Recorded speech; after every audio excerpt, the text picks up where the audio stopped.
Sa Pilipinas, isang urban legend ang kumalat noong dekada 90 na nagpatindig balahibo ng mga nagpupunta sa mall, ang taong ahas ng Robinsons.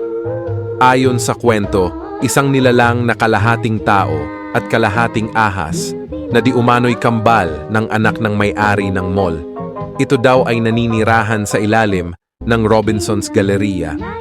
Maraming haka-hakang nagsasabing may mga customers daw ang nawawala na lang bigla sa fitting room at hindi na ito nakikita pa.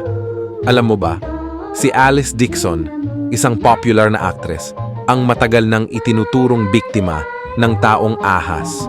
Pumunta raw siya para mamili sa mall, pumasok sa fitting room, pero hindi na lumabas sa pintong dinaanan niya. Sabi ng ilan, hinila siya pababa sa lihim na lagusan, patungo sa tirahan ng ahas.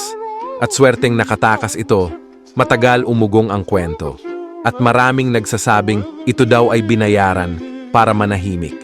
Sa huli, nilinaw niya at kinumpirma na ang nakakatakot na bahagi ng kwento ay hindi totoo. Kayo, anong masasabi nyo?